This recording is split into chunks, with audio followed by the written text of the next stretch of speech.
Aujourd'hui, on va voir une nouvelle leçon concernant la prévention des dangers des courants électriques. Parmi les objectifs d'apprentissage, savoir comment rechercher les pannes électriques simples. Deuxième objectif, connaître le courant-circuit et quelques-uns de ses dangers. Troisième objectif, connaître le rôle protecteur des visibles. Et enfin, connaître certains dangers des courants électriques et les précautions à suivre pour les éviter.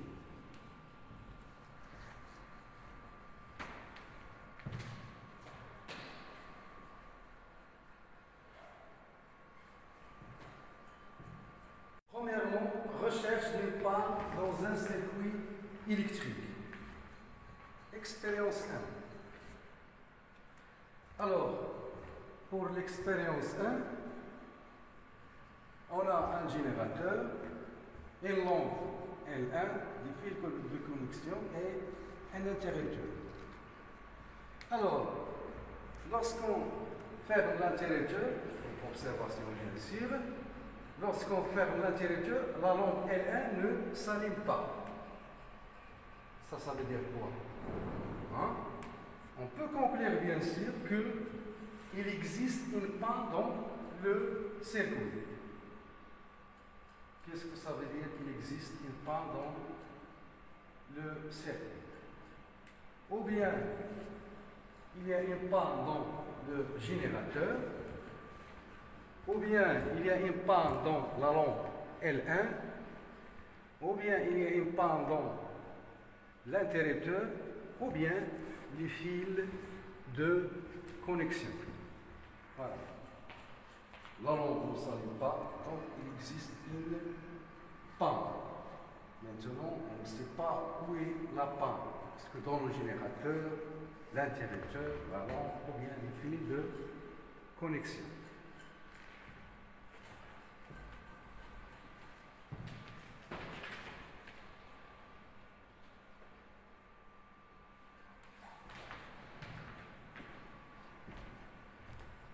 Pour bien sûr chercher la panne, on va faire l'expérience 2. On va prendre bien sûr une autre lampe qu'on appelle lampe L2 qui est lampe témoin. Elle fonctionne bien sûr, c'est-à-dire qu'il n'est pas en panne. Alors, c'est à l'aide de cette lampe témoin qu'on va chercher la panne. Cette lampe témoin, comme vous voyez, il a deux fils de connexion. Deux fils de connexion. On va premièrement connecter ce fil à un point qu'on appelle O des circuits. Et le deuxième branche, ou bien le deuxième fil, on va le connecter au point A. C'est premièrement. Et on voit, est-ce que la lampe L2 va s'allumer ou non? Voilà. Après, on laisse le fil au point O, ce fil bien sûr au point O, mais le deuxième fil, on va le brancher au point B. Et on va voir est-ce que la lampe L2 va s'allumer ou non. De la même façon, pour une autre fois, on va laisser le fil au point O, mais l'autre fil, l'autre bord, bien sûr, on va le brancher au point C. Et ainsi de suite, jusqu'à trouver la panne.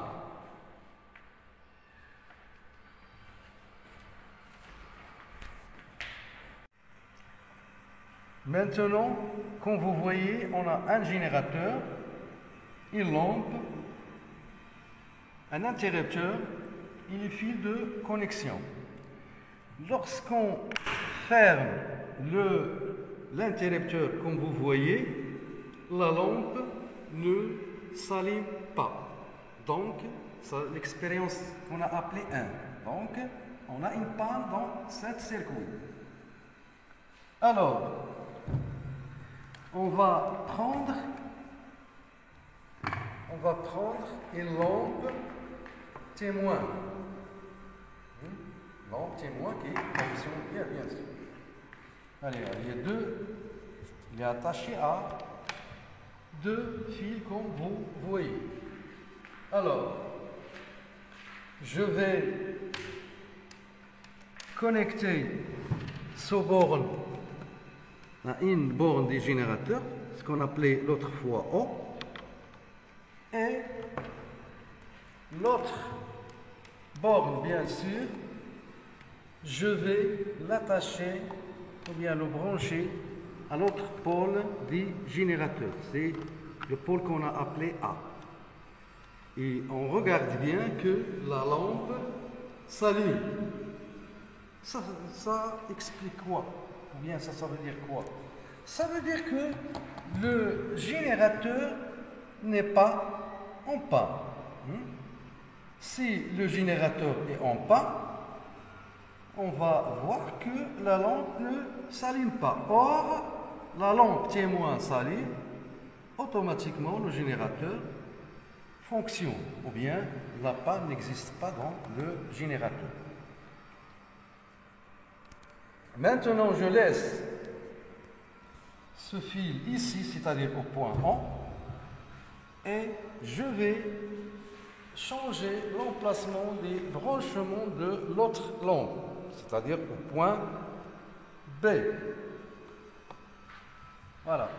Alors, on voit que la lampe témoin s'allume. Ça veut dire quoi?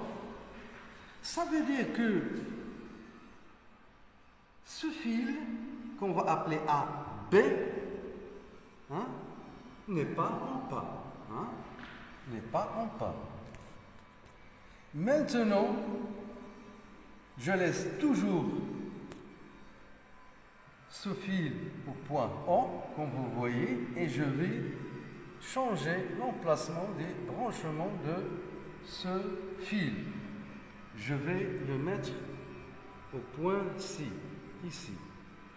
Alors, ce qui est important pour nous, c'est que la lampe témoin brille. Et aussi, on voit L1 brille. Ça veut dire que la lampe L1 n'est pas en panne. Voilà. Maintenant, toujours, je laisse le fil au point O. Et la deuxième fil, je vais changer l'endroit où je le branche. Je vais le brancher ici. Et on voit que la lampe témoin ne brille pas. Ça veut dire quoi? Ça veut dire que le fil qu'on va appeler CD, alors ça c'est AB, ça c'est C, ça c'est D. Donc le fil CD ne marche pas. Ça veut dire que la panne existe dans le fil CD. On doit bien sûr changer ce fil. Si on change ce fil, on va voir est-ce que la panne existe ici ou bien dans les autres éléments. Eh bien, comme vous voyez, la lampe s'allume. Donc la panne était dans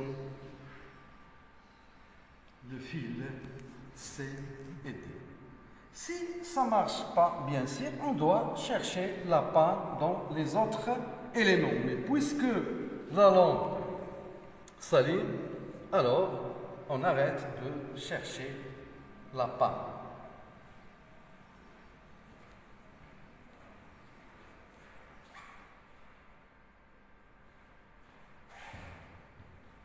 Alors, pour le tableau des résultats, les points de connexion, lorsque le point de connexion c'est en A, alors la lampe témoin s'allume et bien sûr on peut conclure que le générateur n'est pas en panne. si les points de connexion sont en P, comme on a vu l'autre fois, que la lampe s'allume. Donc le fil AP n'est pas en panne. Lorsque les points de connexion sont en C, on a vu bien sûr dans l'expérience que la lampe témoin s'allume. On peut conclure que la lampe L1 n'est pas en panne. Lorsque les points de connexion sont en D, on a vu dans l'expérience que la lampe témoin ne s'allume pas. Et bien sûr, on peut conclure que le fil CD est en panne. Et lorsqu'on a changé ce fil, bien sûr, on avait vu que la lampe L1 s'allume et comme ça, on a cherché la panne dans le circuit.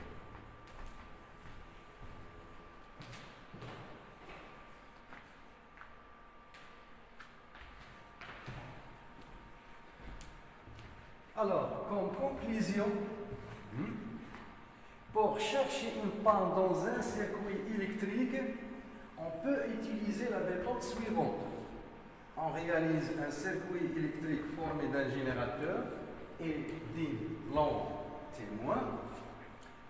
Bien sûr, si la lampe témoin s'allume, alors le générateur n'est pas en panne. Après, bien sûr, on ajoute en série dans le circuit précédent les autres éléments l'un après l'autre. Si la lampe témoin s'allume, alors l'élément ajouté n'est pas en panne. Et si la lampe témoin ne s'allume pas, alors l'élément ajouté n'est pas en panne. Deuxièmement, on va étudier le court-circuit et ses dangers. Premièrement, le court-circuit. Qu'est-ce qu'un court-circuit? Pour répondre à cette question, on va faire l'expérience suivante.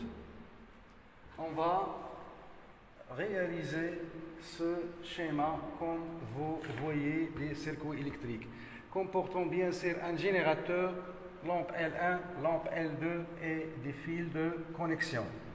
Voilà, on va réaliser cette expérience. Voilà l'expérience, bien sûr.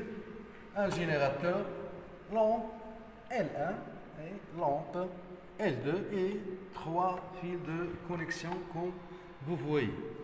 Voilà. Maintenant,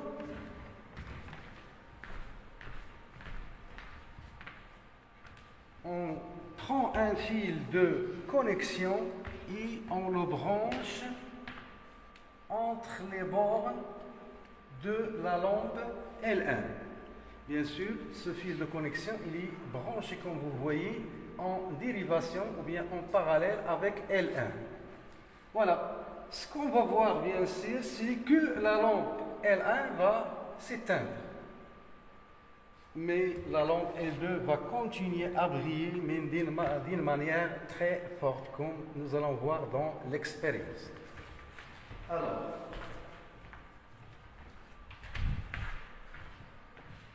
on va prendre un fil de connexion et on va bien sûr le brancher entre les bornes de la lampe L1. Regardez l'éclairage des deux lampes. Alors, on branche ce fil de connexion entre les bornes de la lampe L1. On voit bien que la lampe L1 s'éteint, mais la lampe L2 continue à briller, mais d'une façon très forte par rapport à la première. Voilà. On dit qu'on a court-circuité la lampe L1. On dit qu'on a court-circuité la lampe L1. Pourquoi la lampe L1 ne s'allume pas? Alors, la lampe L1 ne s'allume pas, ça veut dire que, bien sûr, que le courant électrique ne circule pas dans la lampe L1. Alors, le courant choisit le chemin le plus facile, c'est-à-dire il va circuler par le fil de connexion au lieu de circuler par la lampe. C'est pour cette raison que la lampe L1 ne s'allume pas. On dit qu'on a court-circuité la lampe L1. On dit qu'on a court-circuité la lampe L1. Comme observation, donc dans l'expérience qu'on a vue l'autre fois, dans le montage 1, ou bien dans le premier circuit, les deux lampes L1 et L2 brillent. Voilà. Lorsqu'on branche un fil de connexion en dérivation, bien sûr, ou bien en parallèle, entre les bornes de la lampe L1, seule la lampe L2 brille. Seule la lampe L2 brille, mais d'une façon très forte. Montage 2. On dit que la lampe L1 est mise en court-circuit. On dit que la lampe L1 est mise en court-circuit, ou bien on a court-circuité la lampe L1.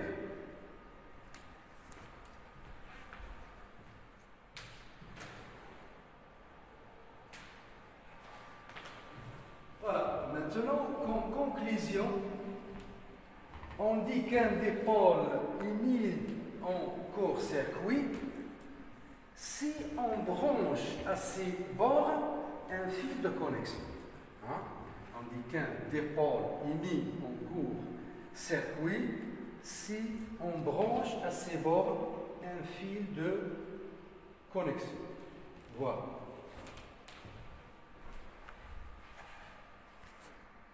Deuxièmement, maintenant on passe pour voir les dangers des courts-circuits. Et pour étudier les dangers des courts-circuits, on va faire l'expérience suivante. Alors, on considère un générateur, une lampe, des fils de connexion, un interrupteur et la paille de fer. On va bien sûr former un circuit avec ces éléments et quand vous voyez la lampe s'allume. Alors on va réaliser cette expérience. On a un générateur, un interrupteur, une lampe, des fils de connexion et la paille de fer. Bien sûr, lorsqu'on ferme le circuit, la lampe s'allume. Voilà. Maintenant, on va court-circuiter la lampe,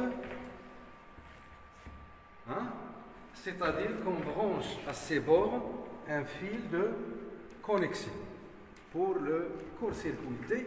Et on va voir ce qui va se passer pour la paille de fer. Alors, je vais prendre ce fil de connexion. Je vais court-circuiter la lampe.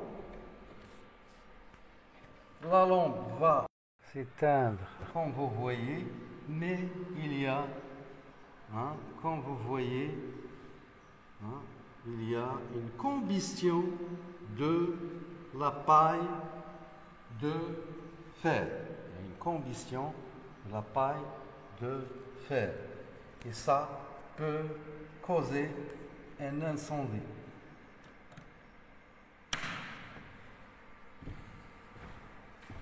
Voilà.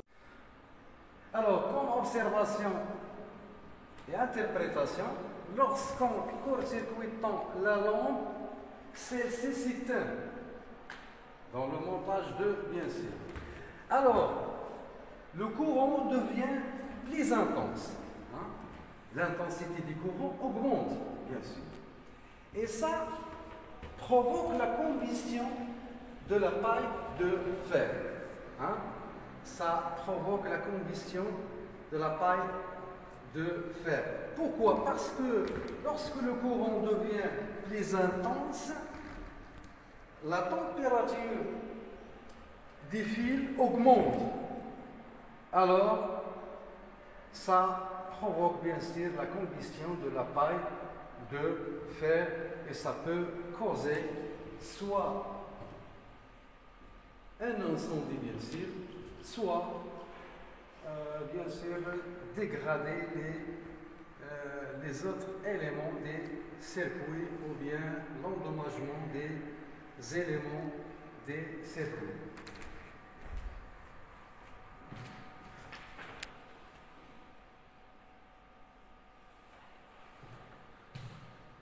Alors, comme conclusion, le court-circuit peut endommager les éléments des circuits. C'est à cause de la température et provoque un risque d'incendie. Voilà.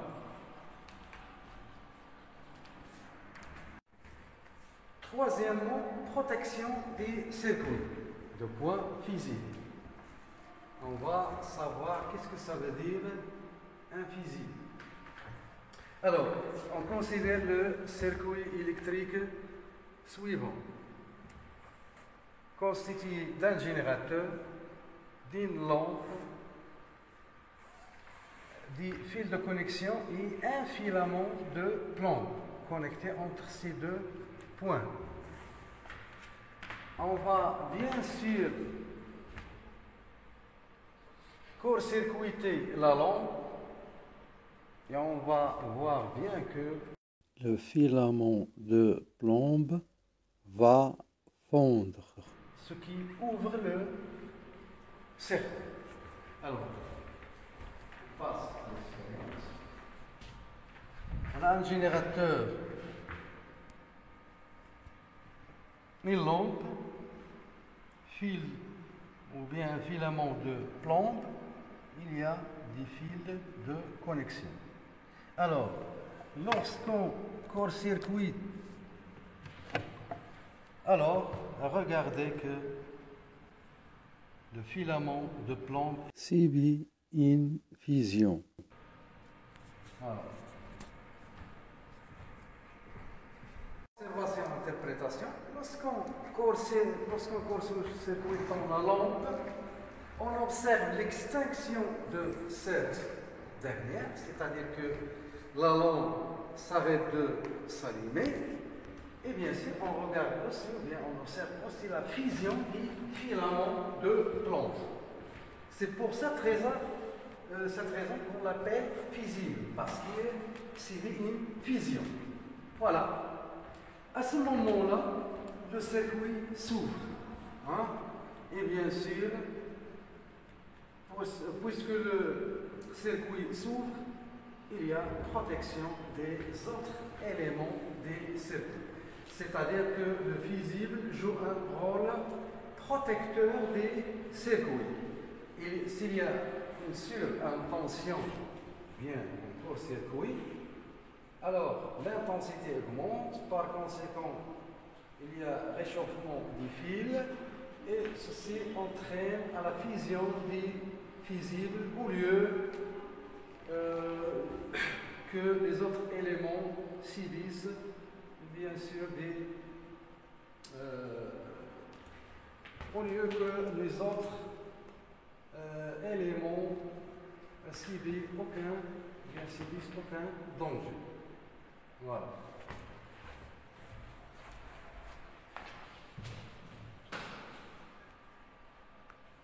Alors, comme conclusion, un fusible est un élément qui sert à protéger un circuit des court-circuits et des courants trop intenses. Un fusible est un élément qui sert à protéger un circuit des court-circuits. Comment? Parce que lorsqu'il s'agit d'un court-circuit, il y a augmentation de l'intensité. Voilà. Et s'il y a augmentation de l'intensité, il y a réchauffement des fils de connexion. Voilà. Et s'il y a réchauffement des fil de connexion, il peut bien sûr entraîner des incendies ou bien endommager les circuits. Or, avant que ces éléments des circuits ne subissent aucun risque, le fusible subit une fusion et par conséquent il va protéger le circuit.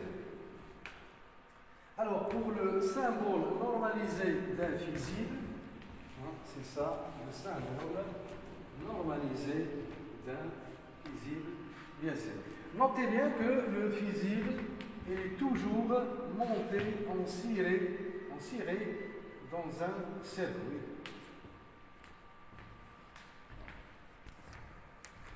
Troisième précaution pour éviter les dangers du courant électrique. Tout d'abord, on va citer quelques dangers des courants électriques. Donc, premièrement, parmi les dangers des courants électriques, on trouve l'électrocution. On trouve de l'électrocution. Il y a aussi l'incendie. Il y a aussi la dégradation du circuit électrique. Il y a aussi dégradation des matériels, etc. Alors, on passe maintenant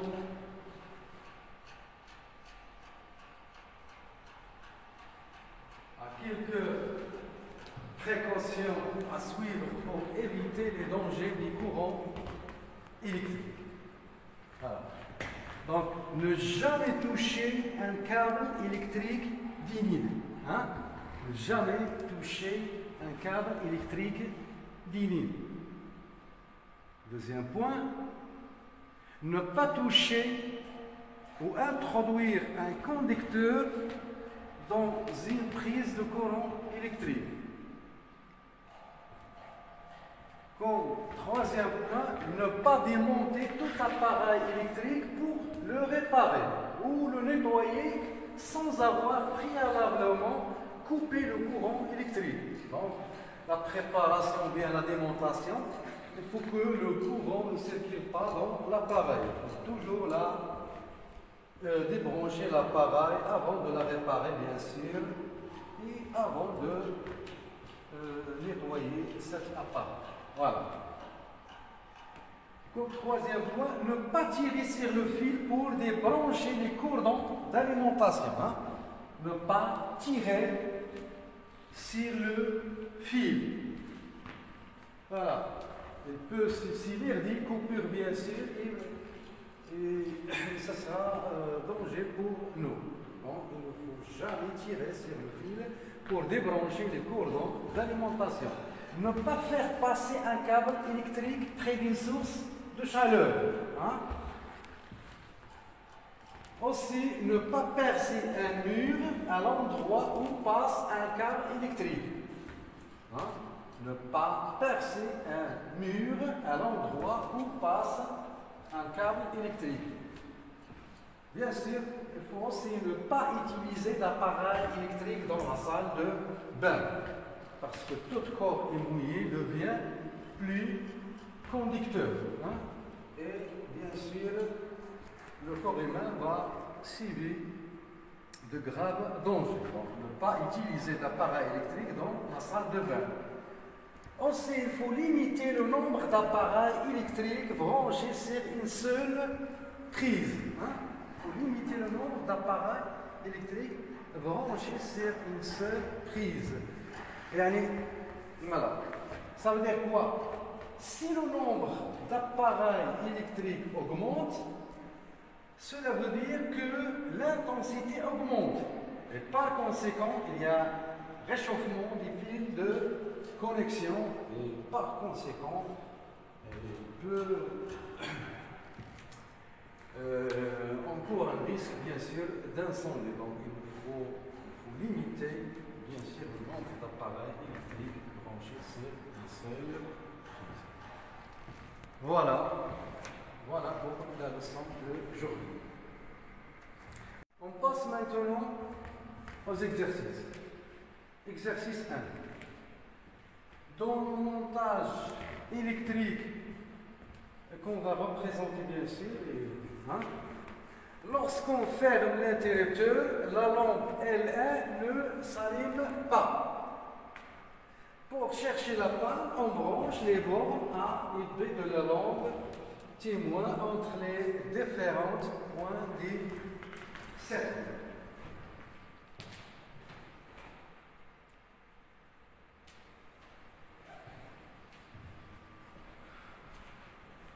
Alors, lorsqu'on ferme l'interrupteur, bien sûr, hein, la lampe L1 ne s'allume pas. On va utiliser, bien sûr, une lampe témoin qu'on appelle L2, hein, brancher deux fils, borne A et B. Voilà. Les résultats sont notés, bien sûr, dans ce tableau. Les points de connexion. Lorsqu'on connecte les deux bornes A et B au point 1 et 2, hein, alors la lampe témoin qui est L2 ne s'allume pas. Voilà. Alors, lorsqu'on maintenant connecte les bornes AB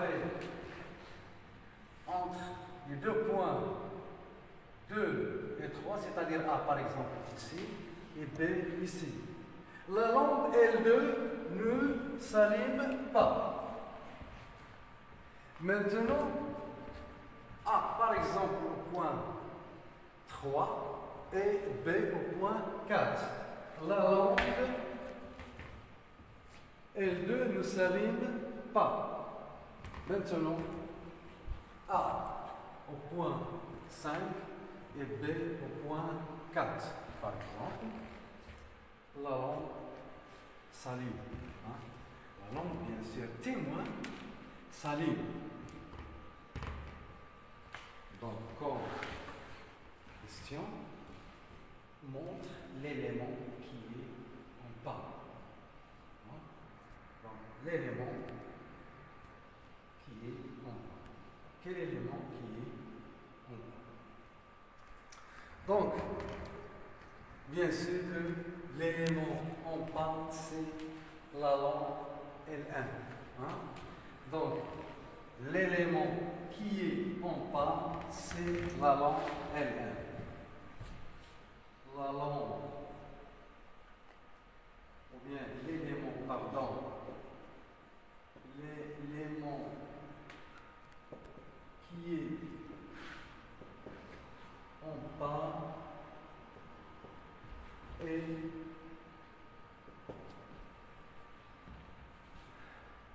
c'est bien sûr la lampe L1.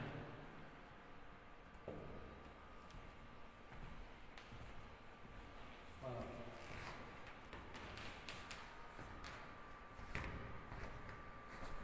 Maintenant, on passe à l'exercice 2. Alors, pour chaque ligne des tableaux,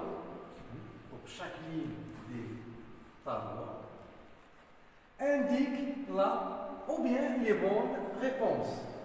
Il se peut que toute la ligne existe, ou bien une réponse qui existe, ou bien deux réponses qui sont justes. Voilà. Premièrement, lorsqu'on court-circuite l'une des deux lampes branchées en série, hein? Lorsqu'on court-circuite l'une des deux lampes branchées en série, la deuxième lampe s'éteint, l'éclat de la lampe court-circuitée augmente. Il n'y a pas de, j'ai oublié ici d'écrire augmente, mais l'éclat de la lampe court-circuitée augmente, hein, ici augmente, ou bien l'éclat de la deuxième lampe augmente. Voilà. On a vu dans le cours que lorsqu'on court-circuite, bien sûr, deux lampes montées en série, La lampe qui est court-circuitée s'arrête de s'allumer, mais l'autre, bien sûr, continue à éclairer, mais d'une façon très forte. C'est ça le cours. Donc la réponse, l'éclat de la deuxième lampe augmente. Hein? L'éclat de la deuxième lampe augmente. C'est ça la réponse. On passe à deuxième. Lorsqu'on court-circuite l'une des deux lampes branchées en dérivation, seule la lampe court-circuitée s'éteint, les deux lampes s'éteignent, le générateur est court-circuité. Hein? Le générateur est court-circuité. Ici, lorsque les dipôles sont montés en dérivation, si l'un des dipôles, bien sûr, est court-circuité, tous les autres dipôles sont court-circuités. Eh bien, les deux lampes vont s'éteindre, bien sûr, hein, les deux lampes s'éteignent, le générateur est court-circuité, bien sûr. Voilà. Comme petite explication ici, on a par exemple générateur,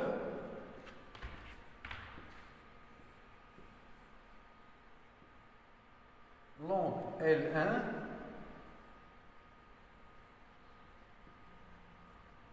deuxième lampe L2. Par exemple, c'est en court-circuit cette lampe. Donc, cette deuxième lampe, elle est montée en parallèle, bien sûr. Donc, si on court-circuite L2, alors automatiquement L2 va s'éteindre. Et le courant, pourquoi? Parce que le courant va passer par ce fil de connexion. Par conséquent, c'est comme si on a ici un fil, tout simplement. Et ça veut dire quoi? Ce fil, il est branché en dérivation avec L1. Donc, automatiquement, L1, il est court-circuité. Et s'il est court-circuité, il ne va pas briller. Donc, les deux lampes s'éteignent. Alors, pourquoi L1 ne va s'éteindre aussi? Parce que le courant va passer par le fil de connexion. Et par conséquent, c'est comme si on a un générateur branché, ou bien un fil branché entre les bornes de générateur. Donc, automatiquement, c'est comme si on a, ou bien ici, on a court-circuité aussi le générateur. Voilà. En ce qui concerne la réponse, pour notre réponse, donc les deux lampes vont s'éteindre, hein, les deux lampes s'éteignent, et le générateur, bien sûr, il est court-circuité.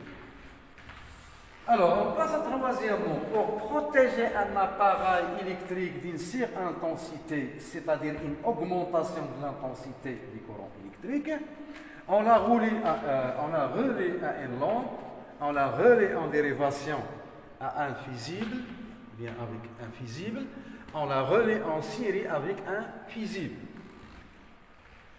Voilà. On a vu dans le cours que le fusible joue un rôle protecteur. Donc, on ne doit pas rajouter une lampe. On doit ajouter un fusible. Et on a vu aussi que le fusible doit être monté en série et ce n'est pas en dérivation. Donc, la bonne réponse, c'est ça. Pour protéger un appareil électrique d'une surintensité des courants électriques, on la relie en série avec un fusible. Maintenant, pour la quatrième question. Quand vous voyez un générateur, deux lampes L1 et L2 branchées en parallèle, il y a un fil de connexion, bien sûr, branché entre le bord de L2. La lampe L2 continue à briller. L'éclat de la lampe L1 augmente. Le générateur peut se détériorer. Donc, quelle est la bonne ou bien les bonnes réponses? Alors, puisque L2 il est court-circuité, alors L2 va s'éteindre. Et on avait dit que dans un montage en dérivation, si on court-circuite un des pôles, les autres vont être court-circuités. C'est-à-dire, ici, c'est comme si, ou bien ici, on n'a pas tout simplement court-circuité L2, mais aussi L1 et le générateur. Voilà. Ça veut dire que L1 et L2 ne vont pas briller. Donc la lampe L2 continue à briller, ça c'est faux. L'éclat de la lampe L1 augmente, ça c'est faux parce que les deux lampes vont s'éteindre. Donc, ni ce réponse juste, ni celui-là juste. Alors, le générateur peut se détériorer. C'est ça la réponse. Pourquoi? Parce que le générateur ici, il est court-circuité. Hein? Et lorsqu'il est court-circuité, l'intensité dans le fil augmente. Et par conséquent, il y a réchauffement des circuits et ça peut bien sûr détériorer le générateur. On passe à la dernière question. Parmi les tensions suivantes, c'est-à-dire 120, de 130 volts et 4 volts, laquelle est sans danger pour le corps humain? Hein? Laquelle est sans danger pour le corps humain? Voilà, la réponse c'est 4 volts. Hein? 120 volts, 200 volts hein, sont trop dangereux pour le corps humain. Effet d'un court-circuit. On considère le circuit électrique schématisé ci-dessous. Alors, on a un générateur, lampe L1, lampe L2, lampe L3, les bords A, B, C, D. Alors, les lampes sont montées en série. Voilà, on se concentre bien sûr sur le schéma. Premièrement, comment sont branchées les lampes dans le cercle? Comment sont branchées les lampes dans le cercle? Comme vous voyez, les lampes L1, L2, L3 sont branchées en série. Hein? Ils sont branchés en série. Maintenant, on passe à deuxièmement. On court-circuite la lampe L2. Hein? On court-circuite la lampe L2 en branchant entre ces bornes un fil de connexion. Représente le circuit en faisant apparaître le court-circuit. On va faire le schéma au-dessus.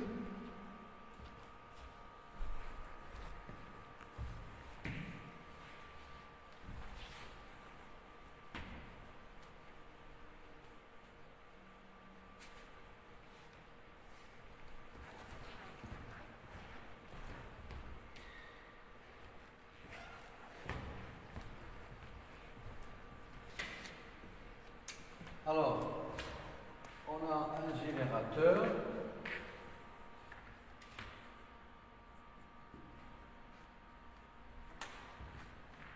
Et bien sûr, 3 lampes.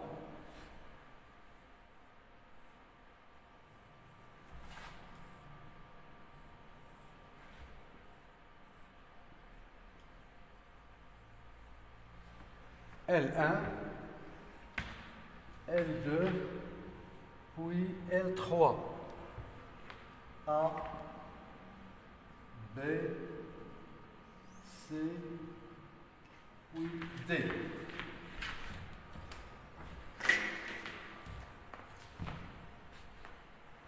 Alors, en court-circuit, la lampe L2 A représente le circuit en faisant apparaître le court-circuit. Donc, un court-circuit L2, c'est-à-dire on met entre les bornes de la lampe L2 un fil de connexion. Fil de connexion. Voilà, c'est un fil de connexion. Bien.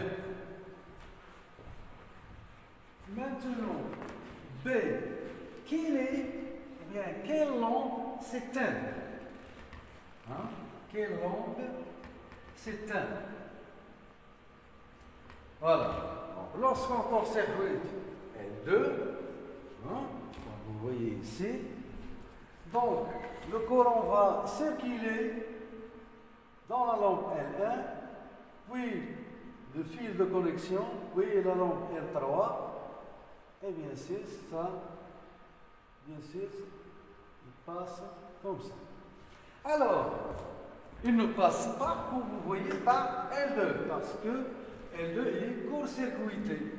Donc, automatiquement, la lampe L2 ne va pas briller. Par contre, L1 et L2 vont continuer à briller. Voilà. La question c'était quelle lampe s'éteint? Donc, la lampe L2 s'éteint. Voilà.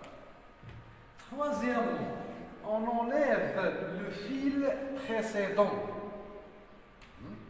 et on relie les points A et D. On relie les points A et D à l'aide d'un fil de connexion. Quelle lampe reste allumée? Quelle lampe reste allumée? Alors, on revient. On enlève le fil précédent. Quel fil? Ce fil, bien sûr. Voilà. On a ajouté un fil entre les points C et B. Voilà. C'était ici, il y a C, ici. Pardon, B, C. Hein? On enlève le fil précédent et on relie les points A et D à l'aide d'un fil de connexion. À l'aide d'un fil de connexion, comme ça. Voilà. Ça, c'est un fil de connexion. Alors, A. Quelle lampe reste allumée? Quelle lampe reste allumée? Alors, si on voit ce schéma, alors, courant sort des pôles positifs, traverse ce fil, lorsqu'il arrive ici, au lieu de passer par les trois lampes L1, L2, L3, il va passer par ce fil de connexion, parce que le courant choisit le chemin le plus facile. Le chemin le plus facile, c'est de passer par le fil de connexion.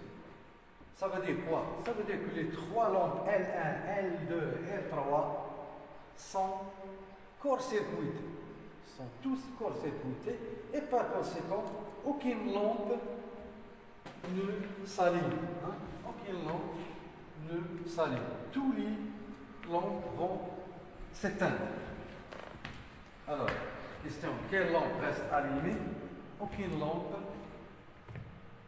ne reste allumée.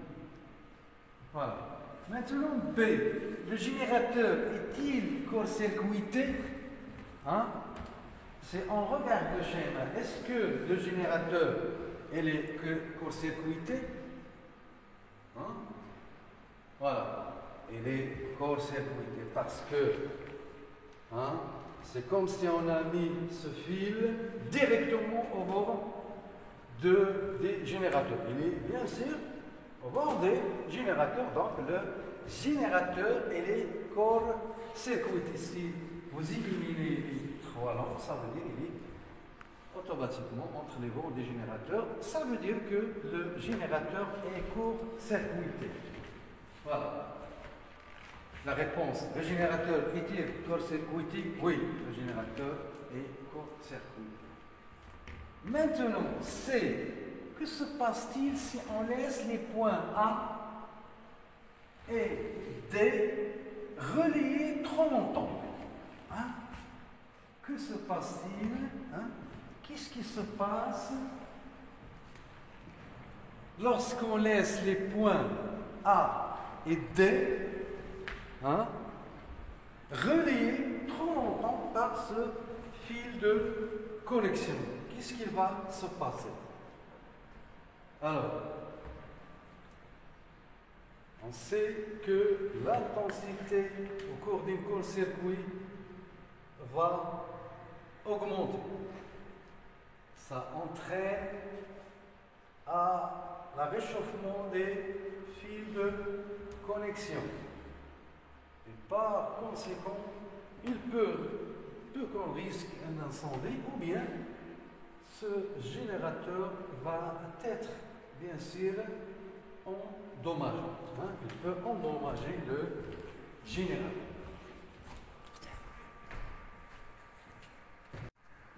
Voilà. Réfléchir au rôle d'un fusible. Dans le circuit suivant, quel fusible fond ou bien fonde si on réalise un court-circuit entre, premièrement, B et C. B et C. Et deuxièmement, D et E. D et E. Voilà. Alors, dans le circuit suivant, quel fusible fonde? Bien sûr, il y a une fusion. Si on réalise un court-circuit entre, premièrement, B et C. On a bien sûr trois fusibles. Fusible 1, fusible 2, fusible 3. Le montage complet est constitué par un générateur, comme vous voyez. L'onde L1 et L2 montées en dérivation.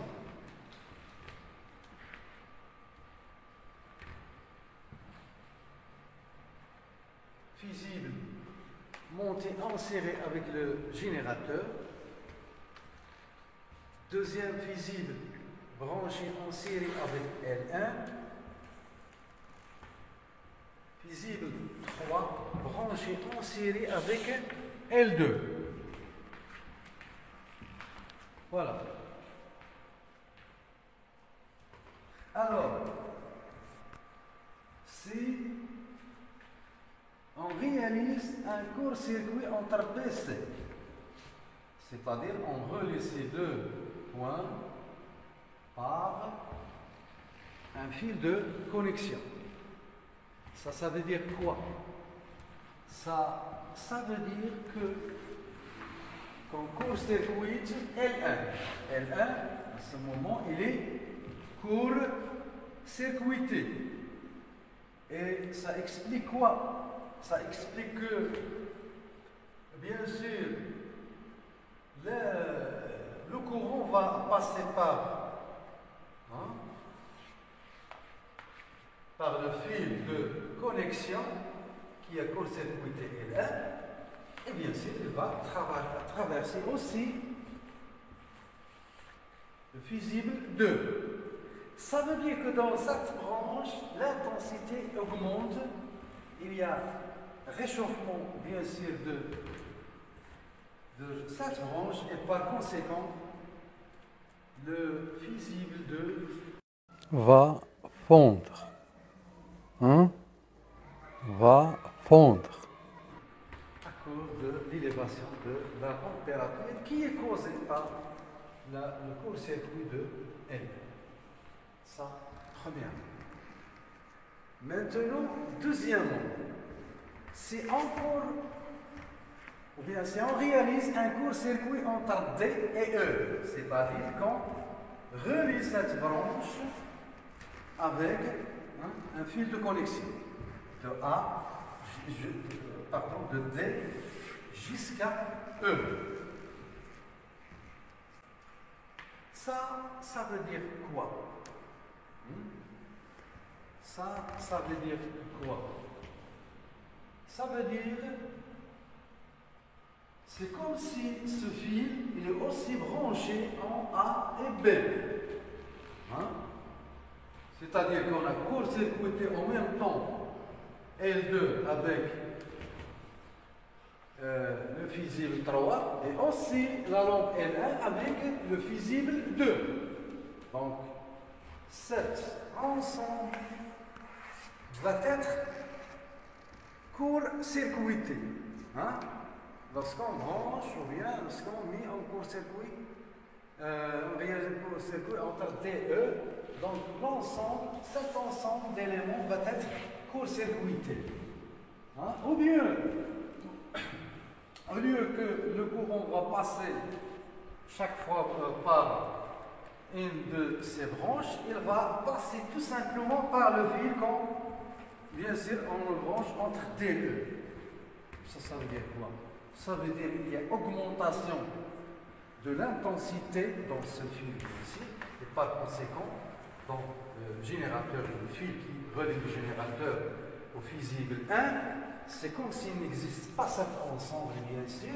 Tout simplement, le fil attaché directement au fusible 1 est attaché au négatif des générateurs. Donc, élévation de l'intensité, par conséquent, élévation de la température et, bien sûr, fusion des fusibles 1.